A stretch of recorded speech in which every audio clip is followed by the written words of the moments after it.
Good morning friends welcome in my YouTube channel Gupta ji की Pathshala. Friends आज है 5 जून 2025 और आज के बनने वाले सभी करेंट अफेयर्स की यहाँ चर्चा करेंगे। लेकिन उससे पहले 4 जून 2000 करेंट अफेयर्स का क्विक रिवीजन करते हैं। पहला क्वेश्चन देखते हैं फ्रेंड्स, हाल ही में किस दिन अंतर्राष्ट्रीय यौन कर्मी दिवस मनाया गया है? तो इसका आंसर हो जाएगा 2 जून। अगला क्वेश्चन है friends, Indira Gandhi and the year that transformed India नामक नई किताब निम्न में से किसके द्वारा लिखी गई है? तो इसका आंसर हो जाएगा श्रीनाथ राघवन। अगला क्वेश्चन है फ्रेंड्स, कश्मीर में डॉक्टर जितेंद्र सिंह द्वारा लेवेंडर महोत्सव के कौन से संस्करण का उद्घाटन किया गया है? तो इसका आंसर हो जाएगा तीसरे। अगला क्वेश्चन है फ्रेंड्स, ग्लेन मैक्सवेल ने हाल ही में एक दिवसीय क्रिकेट से संन्यास ले लिया है, वे किस टीम से संबंधित हैं? तो इसका आंसर हो जाएगा ऑस्ट्रेलिया। अगला क्वेश्चन है फ्रेंड्स, दक्षिण कोरिया में आयोजित एशियाई एथलेटिक्स 2025 में भारत ने कौन सा स्थान प्राप्त किया है? तो इसका आंसर हो जाएगा दूसरा, पहले स्थान पर चीन रहा है। अगला क्वेश्चन देखते हैं फ्रेंड्स, किसे हाल ही में भारतीय उद्योग परिसंघ का अध्यक्ष नियुक्त किया गया है? इसका आंसर हो जाएगा राजीव मेमानी। तो राजीव मेमानी को भारतीय उद्योग परिसंघ का अध्यक्ष नियुक्त किया गया है। अगला क्वेश्चन है फ्रेंड्स, किस शहर में भारत का पहला आर्टिफिशियल इंटेलिजेंस विशेष आर्थिक क्षेत्र यानी कि AISEZ स्थापित किया जाएगा? तो इसका आंसर हो जाएगा फ्रेंड्स नवा रायपुर। नवा रायपुर छत्तीसगढ़ में AISEZ स्थापित किया जाएगा फ्रेंड्स। अगला क्वेश्चन है, लुइस मॉन्टेनेग्रो को किस देश का प्रधानमंत्री नियुक्त किया गया है? इसका आंसर हो जाएगा पुर्तगाल। अगला क्वेश्चन है फ्रेंड्स, न्यूगी वा थियोंगो का 87 वर्ष की आयु में निधन हो गया, वे किस देश के महान लेखक थे? इसका आंसर हो जाएगा केनिया। अगला क्वेश्चन है फ्रेंड्स, भारत के राष्ट्रपति द्रौपदी मुर्मू द्वारा कितने लोगों को राष्ट्रीय फ्लोरेंस नाइटिंगेल पुरस्कार 2025 से सम्मानित किया गया है? इसका आंसर हो जाएगा 15। अगला क्वेश्चन है फ्रेंड्स, किस दिन तेलंगाना का 11वां स्थापना दिवस मनाया गया है? तो इसका आंसर हो जाएगा 2 जून। 2 जून 2014 को जो है तेलंगाना आंध्र प्रदेश से अलग होकर के 29वां राज्य बना था और वर्तमान में वह 28वां राज्य है। अगला क्वेश्चन देखते हैं फ्रेंड्स, हाल ही में किसे 72वीं मिस वर्ल्ड प्रतियोगिता के दौरान ह्यूमैनिटेरियन अवार्ड से सम्मानित किया गया है? इसका आंसर हो जाएगा सोनू सूद। अगला क्वेश्चन है फ्रेंड्स, किस मंत्रालय ने कृषि निवेश पोर्टल लॉन्च किया है? तो इसका आंसर हो जाएगा कृषि और किसान कल्याण मंत्रालय यानी कि ministry of agriculture and farmers welfare. अगला क्वेश्चन है फ्रेंड्स, हाल ही में चर्चा में रहा नल सरोवर वन्यजीव अभयारण्य किस राज्य में स्थित है? तो इसका आंसर हो जाएगा फ्रेंड्स गुजरात। अगला क्वेश्चन देखते हैं फ्रेंड्स, बायर कट TB2 एक मानव रहित हवाई वाहन यानी कि UAV किस देश द्वारा विकसित किया गया है? तो इसका आंसर हो जाएगा तुर्की। अगला क्वेश्चन है फ्रेंड्स, हाल ही में चर्चा में रही दिबांग नदी किन राज्यों से होकर बहती है? तो इसका आंसर हो जाएगा अरुणाचल प्रदेश और असम। अगला क्वेश्चन है फ्रेंड्स, खबरों में रहा नक्शा कार्यक्रम किस सरकारी पहल के तहत कार्यान्वित किया गया है? तो इसका आंसर हो जाएगा फ्रेंड्स डिजिटल इंडिया भूमि अभिलेख आधुनिकीकरण कार्यक्रम यानी कि DILRMP, इंग्लिश में हो जाएगा digital India land record modernisation programme. Friends कल मैंने एक गलती किया था जिसमें मैंने बताया था कि 2 जून 2005, तो उसके बदले में इसे जो है लॉन्च किया गया है 2 जून 2025 को। ठीक है फ्रेंड्स। अगला क्वेश्चन है, रूस और यूक्रेन के बीच शांति वार्ता का दूसरा दौर कहां आयोजित किया गया है? इसका आंसर हो जाएगा फ्रेंड्स इस्तांबुल। अगला क्वेश्चन है, IEPFA और सेबी ने निवेशकों को सशक्त बनाने और अनक्लेम्ड डिविडेंड का समाधान करने के लिए कहां पहला निवेशक शिविर शुरू किया है? तो इसका आंसर हो जाएगा पुणे। अगला क्वेश्चन है फ्रेंड्स, सेविंग्स अकाउंट पर न्यूनतम बैलेंस की सीमा को हटाने वाला पहला बड़ा सरकारी बैंक कौन बन गया है? तो इसका आंसर हो जाएगा कैनरा बैंक।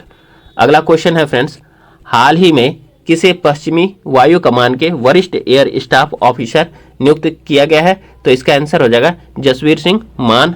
अगला क्वेश्चन है फ्रेंड्स, किस शहर में दक्षिण एशिया की सबसे बड़ी बैटरी ऊर्जा भंडारण प्रणाली का उद्घाटन किया गया है? इसका आंसर हो जाएगा दिल्ली। चलिए फ्रेंड्स, अब आज की करंट अफेयर्स की चर्चा करते हैं। पहला क्वेश्चन है, पोलैंड के 2025 के राष्ट्रपति चुनाव के दूसरे दौर में किसने जीत हासिल की है? इसका आंसर हो जाएगा option A. Option A Karol Nawrocki ने। तो देखिए पोलैंड के 2025 के राष्ट्रपति चुनाव के दूसरे दौर में करोल नवारोकी ने जीत हासिल की है। डिटेल्स देखते हैं फ्रेंड्स। देखिए Karol Nawrocki law and justice party के समर्थन से 50.89% वोटों के साथ देश के राष्ट्रपति चुनाव के दूसरे दौर में जीत हासिल की। वह पहले एमेच्योर बॉक्सर रहे हैं और खास तौर से अपराध के अंडरवर्ल्ड में दिलचस्पी लेते रहे हैं फ्रेंड्स नवारोकी ने जो है उदारवादी वारसा मेयर रफाल ट्राजाकोवस्की के खिलाफ कड़े मुकाबले में 50.89% वोट हासिल किए। वहीं रफाल ट्राजाकोवस्की को 49.11% वोट मिला है फ्रेंड्स। बात हो रही है पोलैंड की, तो पोलैंड की राजधानी वारसा है और वहां की मुद्रा जो है पोलिश जलूटी है फ्रेंड्स। अगला क्वेश्चन देखते हैं। हाल ही में संयुक्त राष्ट्र महासभा के अध्यक्ष के रूप में किसे चुना गया है? तो इसका आंसर हो जाएगा option B. Option B Annalena Baerbock को। तो देखिए हाल ही में संयुक्त राष्ट्र महासभा के अध्यक्ष के रूप में जर्मनी की पूर्व विदेश मंत्री एनालेना बेयरबॉक को चुना गया है। डिटेल्स देखते हैं फ्रेंड्स। देखिए जर्मनी की पूर्व विदेश मंत्री एनालेना बेयरबॉक को संयुक्त राष्ट्र महासभा के 80वें सत्र के लिए अध्यक्ष चुना गया है और वह जनरल असेंबली के आगामी सत्र के लिए सितंबर 2025 में अपना पद संभालेंगी।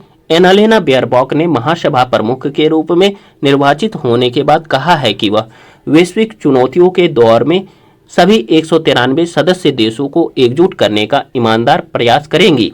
उन्होंने अपने कार्यकाल की थीम को नाम दिया है साथ हैं तो बेहतर हैं। अब देखिए बात हो रही है यहाँ पर संयुक्त राष्ट्र की फ्रेंड्स। तो संयुक्त राष्ट्र जो है एक अंतर्राष्ट्रीय संगठन है जिसकी स्थापना 24 अक्टूबर 1945 ईस्वी को हुई थी। इसका मुख्यालय न्यूयॉर्क संयुक्त राज्य अमेरिका में है। वर्तमान महासचिव एंटोनियो गुटेरस हैं। इसके 193 सदस्य देश हैं और 2 पर्यवेक्षक देश हैं। इसकी जो है 6 आधिकारिक भाषाएं हैं।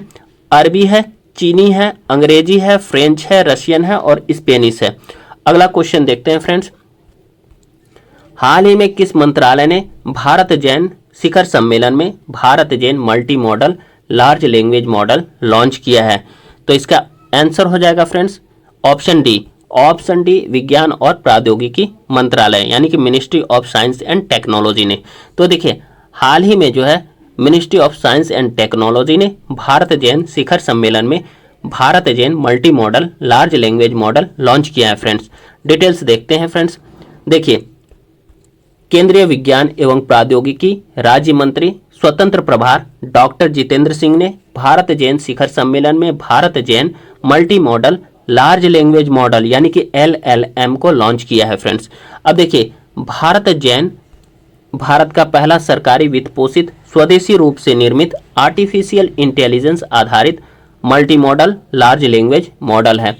इसे national mission on interdisciplinary cyber physical system यानी कि NMICPS के तहत विकसित किया गया है और भारतीय प्रौद्योगिकी संस्थान यानी कि IIT बॉम्बे में इंटरनेट ऑफ थिंग्स और इंटरनेट ऑफ एवरीथिंग के लिए TIH फाउंडेशन द्वारा कार्यान्वित किया गया है। अगला क्वेश्चन देखते हैं फ्रेंड्स। अंतर्राष्ट्रीय वायु परिवहन संघ यानी कि IATA की 81वीं वार्षिक आम बैठक का मेजबान कौन सा देश है? तो इसका आंसर हो जाएगा ऑप्शन सी। ऑप्शन सी इसका हो जाएगा फ्रेंड्स भारत। देखिए अंतर्राष्ट्रीय वायु परिवहन संघ की 81वीं वार्षिक आम बैठक का मेजबान भारत है। डिटेल्स देख लेते हैं फ्रेंड्स। देखिए हाल ही में भारत के प्रधानमंत्री ने नई दिल्ली के भारत मंडपम में अंतर्राष्ट्रीय वायु परिवहन संघ यानी कि IATA की 81वीं वार्षिक आम बैठक और विश्व वायु परिवहन शिखर सम्मेलन यानी कि WATS को संबोधित किया।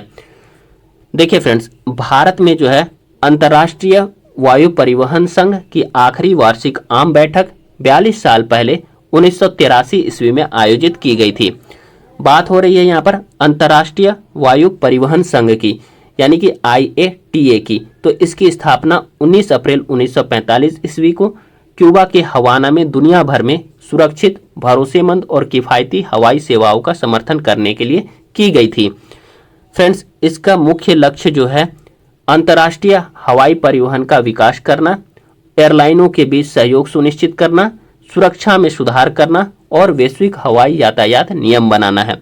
अगला क्वेश्चन है फ्रेंड्स, हाल ही में खबरों में रहा रायगढ़ किला किस राज्य में स्थित है? तो इसका आंसर हो जाएगा फ्रेंड्स ऑप्शन बी महाराष्ट्र। तो देखिए, हाल ही में खबरों में रहा रायगढ़ किला महाराष्ट्र राज्य में स्थित है। डिटेल्स देखते हैं फ्रेंड्स। देखिए, हाल ही में भारतीय पुरातत्व सर्वेक्षण यानी कि ASI और रायगढ़ विकास प्राधिकरण द्वारा संयुक्त उत्खनन से छत्रपति शिवाजी महाराज की राजधानी रायगढ़ किले में एक दुर्लभ यंत्रराज और एस्ट्रोलेब का पता चला है फ्रेंड्स।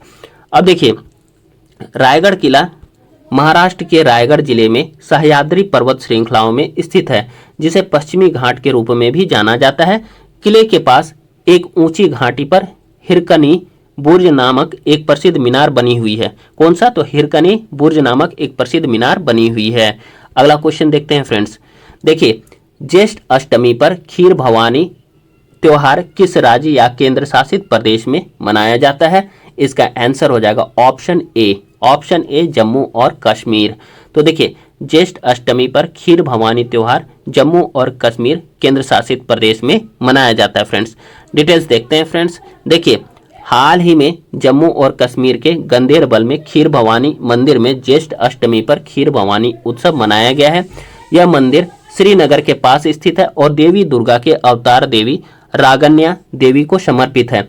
इसे मूल रूप से महाराजा प्रताप सिंह ने 1912 ईस्वी के आसपास बनवाया था। बाद में जो है महाराजा हरि सिंह ने इसका जीर्णोद्धार करवाया था। मंदिर के केंद्र में एक पवित्र षटकोणीय झरना है जो अपने पवित्र जल के लिए जाना जाता है। मंदिर और त्योहार का नाम मीठे व्यंजन खीर के नाम पर रखा गया है, जिसे भक्तों को प्रसाद के रूप में परोसा जाता है फ्रेंड्स। अगला क्वेश्चन देखते हैं फ्रेंड्स, किस दिन विश्व साइकिल दिवस मनाया जाता है? तो इसका आंसर हो जाएगा फ्रेंड्स ऑप्शन सी 3 जून को। तो 3 जून को विश्व साइकिल दिवस मनाया जाता है फ्रेंड्स। डिटेल्स देखते हैं फ्रेंड्स। देखिए, हर साल 3 जून को विश्व साइकिल दिवस मनाया जाता है। यह दिन केवल परिवहन के एक साधारण साधन के महत्व को रेखांकित करने के लिए नहीं, बल्कि मानव स्वास्थ्य, पर्यावरणीय स्थिरता और सतत विकास के समन्वित प्रयासों की दिशा में उठाए गए कदमों का प्रतीक है। प्रोफेसर लेस्जेक सिबलिस्की की वकालत के बाद 2018 में संयुक्त राष्ट्र द्वारा इसकी शुरुआत की गई थी फ्रेंड्स, यानी कि प्रोफेसर। चलिए फ्रेंड्स, अगला क्वेश्चन देखते हैं, काफ़ी इंपॉर्टेंट है। किस शहर में ग्लेशियरों के संरक्षण पर अंतर्राष्ट्रीय सम्मेलन का आयोजन किया गया है? तो इसका आंसर हो जाएगा फ्रेंड्स ऑप्शन डी दुशानबे में। तो देखिए, दुशानबे में ग्लेशियरों के संरक्षण अंतर्राष्ट्रीय सम्मेलन का आयोजन किया गया है और यह पहला है फ्रेंड्स, इसीलिए इंपॉर्टेंट है और किसी भी एग्जाम का ये पार्ट बन सकता है। खास करके बीपीएससी ऐसे ही क्वेश्चनों को बनाती है। तो डिटेल्स देखते हैं। देखिए, ताजिकिस्तान ने यूनेस्को और विश्व मौसम विज्ञान संगठन यानी कि WMO के सहयोग से दुशांबे ताजिकिस्तान में पहले संयुक्त राष्ट्र अंतर्राष्ट्रीय ग्लेशियर संरक्षण सम्मेलन की मेजबानी की, जिसके परिणाम स्वरूप दुशांबे ग्लेशियर घोषणा को अंगीकृत किया गया है। पृथ्वी के कुल जल का फ्रेंड्स 97% जो है महासागरों और समुद्रों में खारे पानी के रूप में संग्रहित है, लेकिन केवल 3% भाग ही स्वच्छ जल है और उसमें से लगभग 70% स्वच्छ जल ग्लेशियरों में संग्रहित होता है फ्रेंड्स। इसलिए इसके संरक्षण के लिए यह आयोजन अपने आप में महत्व रखता है। अगला क्वेश्चन देखते हैं फ्रेंड्स, किस टीम ने UEFA यानी कि UEFA चैंपियंस लीग 2025 का खिताब जीता है? तो इसका आंसर हो जाएगा फ्रेंड्स ऑप्शन सी हो जाएगा पेरिस सेंट जर्मेन ने। तो देखिए, पेरिस सेंट जर्मेन ने UEFA चैंपियंस लीग 2025 का खिताब जीत लिया है। डिटेल्स देखते हैं फ्रेंड्स। देखिए, UEFA champions league 2025 Paris Saint Germain यानी PSG ने पहली बार जीता है और वह यूरोप का चैंपियन बना है। PSG ने 2025 UEFA पुरुष चैंपियंस लीग के फाइनल में इंटर मिलान को 5-0 से करारी शिकस्त दी है फ्रेंड्स। अगला क्वेश्चन है फ्रेंड्स, काफ़ी इंपॉर्टेंट है। कौन सा देश जापान को पछाड़कर दुनिया का सबसे बड़ा ऋणदाता देश बन गया है? तो इसका आंसर हो जाएगा फ्रेंड्स ऑप्शन सी जर्मनी। तो जर्मनी जो है जापान को पीछे छोड़कर दुनिया का सबसे बड़ा ऋणदाता देश बन गया है। पहले स्थान पर जर्मनी है, दूसरे स्थान पर जापान है और तीसरे स्थान पर चीन है फ्रेंड्स। डिटेल्स देखते हैं इसका फ्रेंड्स। देखिए, जर्मनी ने 34 साल बाद जापान को पछाड़कर दुनिया का सबसे बड़ा ऋणदाता देश बन गया है। डिटेल्स में है और भी, जर्मनी की विदेशी शुद्ध संपत्ति जो है 569.7 लाख करोड़ येन यानी कि लगभग 3.38 लाख अरब रुपए थी, जो जापान की शुद्ध विदेशी संपत्ति से अधिक थी। जापान की शुद्ध विदेशी संपत्ति 533 ट्रिलियन येन थी और यह दूसरा सबसे बड़ा ऋणदाता देश है। वहीं चीन जो है 516.3 लाख करोड़ येन की संपत्ति के साथ तीसरे स्थान पर है। फ्रेंड्स, अगला क्वेश्चन देखते हैं। विक्रम सुकुमारन का 47 वर्ष की आयु में निधन हो गया, वे कौन थे? तो इसका आंसर हो जाएगा option D. Option D film निर्देशक या फिल्म डायरेक्टर थे। तो देखिए, विक्रम सुकुमारन का 47 वर्ष की आयु में निधन हो गया, वो फिल्म निर्देशक थे। डिटेल्स देख लीजिए फ्रेंड्स। देखिए, तमिल निर्देशक विक्रम सुकुमारन जो मधा यानाई कुट्टम जैसी फिल्मों में अपनी प्रभावशाली कहानी कहने के लिए जाने जाते हैं, का 47 साल की उम्र में मदुरै से चेन्नई की यात्रा के दौरान दिल का दौरा पड़ने से दुखद निधन हो गया। फ्रेंड्स, अगला क्वेश्चन, चलिए फ्रेंड्स अगला क्वेश्चन है, काफी इंपॉर्टेंट है। हाल ही में किस राज्य द्वारा कुमराम भीम को बाघ संरक्षण रिजर्व घोषित किया गया है? तो इसका आंसर हो जाएगा option C. Option C Telangana. तो देखिए, हाल ही में तेलंगाना राज्य द्वारा कुमराम भीम को बाघ संरक्षण रिजर्व घोषित किया गया है। डिटेल्स देख लेते हैं फ्रेंड्स।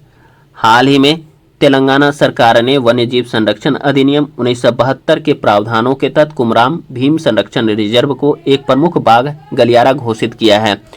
ठीक है, तेलंगाना सरकार ने कवाल टाइगर रिजर्व तेलंगाना और ताडोबा अंधारी टाइगर रिजर्व महाराष्ट्र को जोड़ने वाले टाइगर कॉरिडोर क्षेत्र को कुमराम भीम संरक्षण रिजर्व घोषित किया है। फ्रेंड्स, अगला क्वेश्चन देखते हैं फ्रेंड्स। दुर्लभ प्रजाति के काले हिरणों को विलुप्त होने से बचाने के लिए किस राज्य में काला हिरण संरक्षण अनुसंधान केंद्र की स्थापना की जाएगी? तो इसका आंसर हो जाएगा friends option B. Option B Bihar. बहुत ही इंपॉर्टेंट है फ्रेंड्स, और ये क्वेश्चन आने की पूरी संभावना है बिहार के एग्जाम में, ध्यान रखिएगा फ्रेंड्स। तो देखिए, दुर्लभ प्रजाति के काले हिरणों को विलुप्त होने से बचाने के लिए बिहार में काला हिरण संरक्षण अनुसंधान केंद्र की स्थापना बक्सर में की जाएगी। फ्रेंड्स, डिटेल्स देख लेते हैं। देखिए, दुर्लभ काला हिरण को विलुप्त होने से बचाने के लिए बिहार राज्य के बक्सर जिले में एक काला हिरण संरक्षण अनुसंधान केंद्र की स्थापना की जाएगी। बिहार सरकार द्वारा काले हिरणों के संरक्षण के लिए यह एक महत्वपूर्ण पहल है। बक्सर में स्थापित किया जा रहा यह अभ्यारण्य बिहार का पहला काला हिरण अभ्यारण्य होगा। अब देखिए, इस अभ्यारण्य के बनने से काले हिरणों की आबादी को बढ़ावा मिलेगा और साथ ही पर्यटन को भी बढ़ावा मिलेगा। यह अभ्यारण्य बिहार के वन्यजीव संरक्षण के क्षेत्र में एक महत्वपूर्ण कदम है। अगला क्वेश्चन देखते हैं फ्रेंड्स। हाल ही में किस राज्य ने अग्निवीरों के लिए 20% पुलिस नौकरियों में आरक्षण देने की घोषणा की है? तो इसका आंसर हो जाएगा friends option A. Option A Uttar Pradesh. तो हाल ही में उत्तर प्रदेश सरकार ने अग्निवीरों के लिए 20% पुलिस नौकरियों में आरक्षण देने की घोषणा की है। डिटेल्स देखते हैं फ्रेंड्स। देखिए, अग्निवीरों के लिए यूपी सरकार ने एक बड़ा फैसला लिया है। भारतीय सेना में सेवा देने के बाद यूपी पुलिस और पीएससी सरकारी नौकरियों में अग्निवीरों को 20% आरक्षण मिलेगा। इसके साथ ही अग्निवीरों को एज लिमिट में भी छूट दी जाएगी। गृह विभाग ने यह प्रस्ताव मंत्रालय को भेज दिया है। इसके बाद योगी कैबिनेट बैठक में भी इस प्रस्ताव पर मंजूरी मिल गई है।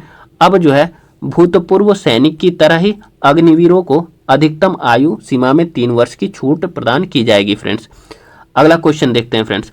देखिए, किस देश के साथ भारत ने अपना स्वदेशी ध्रुवीय अनुसंधान पोत बनाने के लिए साझेदारी की है? तो इसका आंसर हो जाएगा friends option B. Option B Norway के साथ। तो हाल ही में नॉर्वे के साथ भारत ने अपना स्वदेशी ध्रुवीय अनुसंधान पोत बनाने के लिए साझेदारी की है।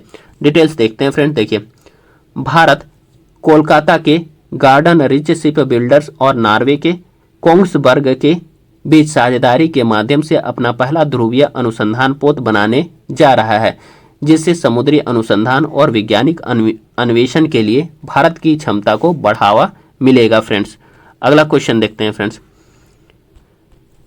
किस देश को मलेशिया के साथ संयुक्त रूप से 2025 से 29 के लिए यूएन हैबिटेट महासभा का अध्यक्ष चुना गया है? तो इसका आंसर हो जाएगा फ्रेंड्स ऑप्शन सी कीनिया।